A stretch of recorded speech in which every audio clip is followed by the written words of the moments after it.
Hey, hi, how you going? It's your mate Palworld, and today I'm going to show you how to spawn infinite Mimogs that you can then kill or capture for infinite dog coin. Let's check it out.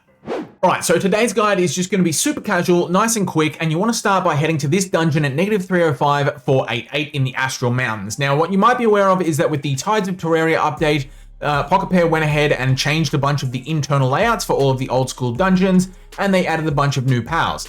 So for this dungeon, and I did find it always spawns this layout in this location for some reason. I've tried it about 5 times and it's never been anything else, though I know the dungeons used to be randomized, so I'm not sure if they changed that or if I'm just getting super lucky. Let me know if you've had any different experiences.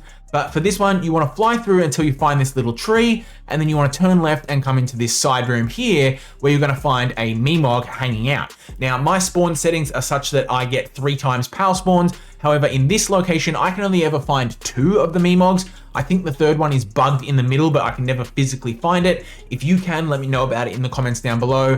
And even if you're on the default settings, this is still going to be the fastest way by far, because this Mimog is always going to spawn here, and it's going to make it super easy to just keep killing them over and over again. So what you want to do is bring your Catras with you. You want to pull that out of its little pal sphere. Now, the reason you want Catras, if you're not aware, is that it has the Grimoire Collector Partner skill, which reads, while fighting together, you're going to get more items from neutral pals when you kill them. And you want to make sure she's condensed up to 4 stars, because that's going to maximize the effect. So Catras does need to be out in combat, and then we're just going to blast these Mimogs nice and dead, and then we're going to collect their dog coins. So we get 204 there just from killing them once, and we're going to jump back on our Jetragon, and then we're going to fly all the way back to the start of the dungeon. Now, I have tested a few of the distances here. I have found that you have to fly all the way back to at least this starting room, but then you can just turn around and you can fly back in, and you're going to find that these Mimogs have simply respawned.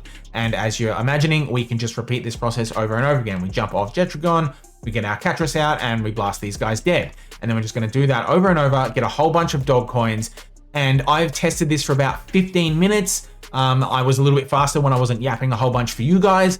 And I managed to get about 6,200 in 15 minutes, which extrapolated in the end, it ended up being about 25,000. And if you've seen any of my old dog coin farming videos, you'll know that 25,000 is more than double or nearly double some of those old rates. So this is definitely going to be the fastest way to farm dog coins at the moment. However, dog coins are also a little less valuable than they used to be. I will admit that, because since the Tides of Terraria update released, we also got the new Moonlord boss, which is by far going to be the fastest way to farm the IV fruits.